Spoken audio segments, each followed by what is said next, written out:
Hi guys, এখন আপনাদের মাঝখানে যে খেলাটি উপহার দিতে যাচ্ছি সেটি হলো মিষ্টি খাওয়া।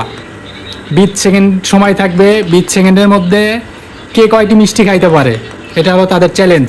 তোমরা কি চ্যালেঞ্জ অ্যাকসেপ্ট করতে ইচ্ছুক? সবগুলো খাইতে পারবে? হ্যাঁ, দেখা যাক কি হয়। এখন তোমাদের খেলা শুরু হবে। আমি 1 থেকে 20 গুনবো, এর মধ্যে কে কয়টি খাইতে পারে দেখা যাক। রেডি, শুরু।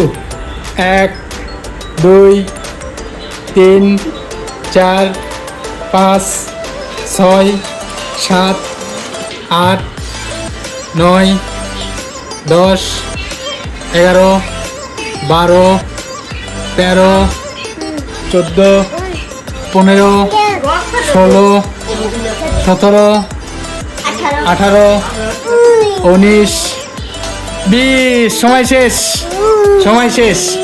দেখি কে কয়টি খাইতে পারলো। মেহরুন খাইছে 2টি, আমার আম্মা খাইছে 1টি, আমার বোন খাইছে 1টি। আজকের খেলার বিজয়িনী হলো মেহরুন্নেসা। এই প্রথমবার সে কোনো প্রতিযোগিতায় জিতলো। ও সরি, দ্বিতীয়বার। আজকের খেলার বিজয়িনী হয়েছে মেহরুন্নেসা। তাকে পুরস্কার তুলে দিচ্ছি 500 টাকা। তালি।